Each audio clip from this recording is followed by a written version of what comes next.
All of us who work here in the United States Senate, who are privileged to serve as senators, know on a personal level that we are always only as good as our staff and the staff work that we're privileged to have from them.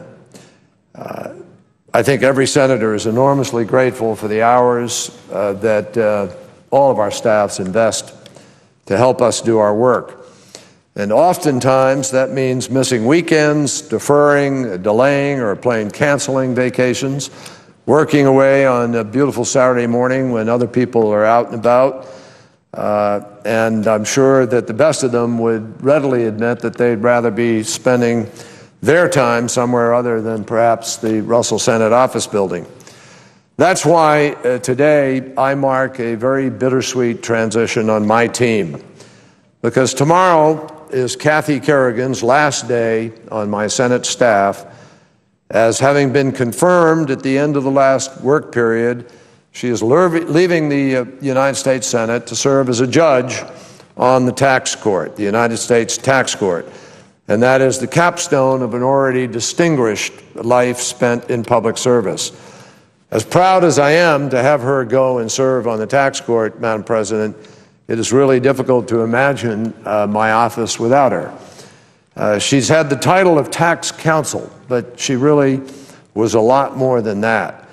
The chairman of the Finance Committee, Max Baucus, or my colleague from Massachusetts in the House, Kathy's old boss, Richie Neal, all know better than anyone just how much on almost every single issue in the Congress, it always somehow comes to be a tax issue and a finance committee issue.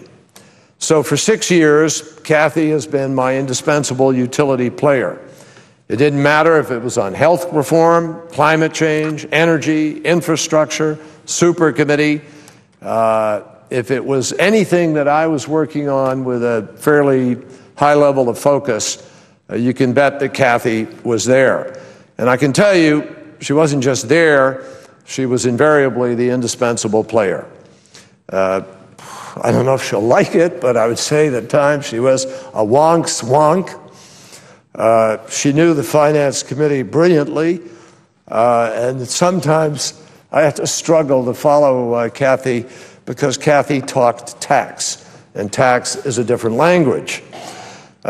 She was almost a charter member of the very unique clique of the Finance Committee staffers, and Max Baucus knows what I'm talking about from his staff director, Russ Sullivan.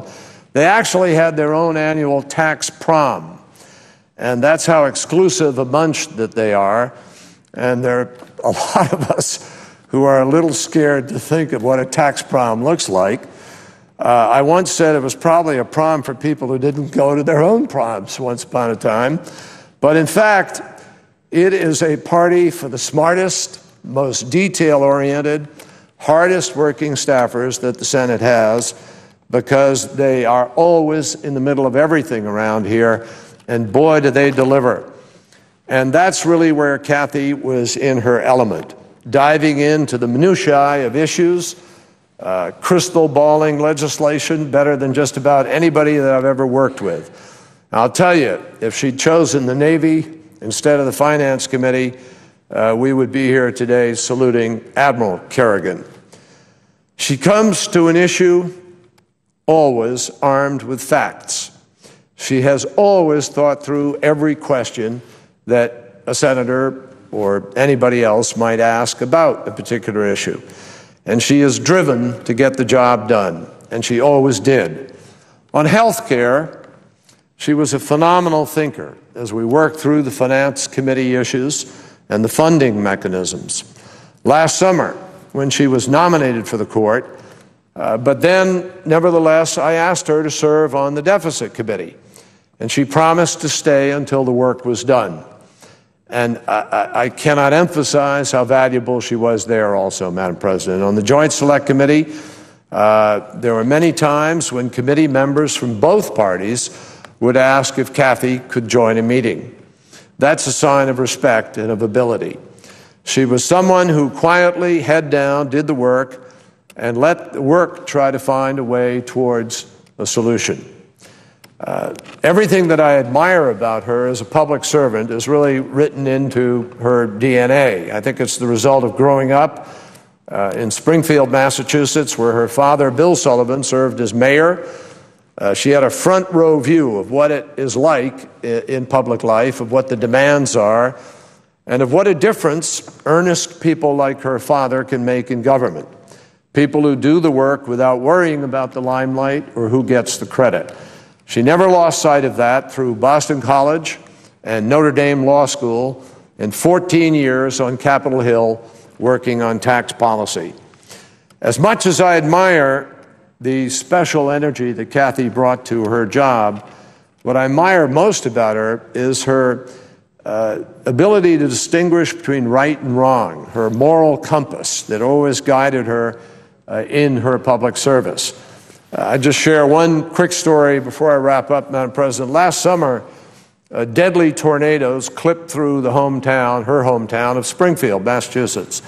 And the first thing that Kathy did was obviously to make sure that her parents were safe. But the second thing she did was just get in her car and drive to work immediately.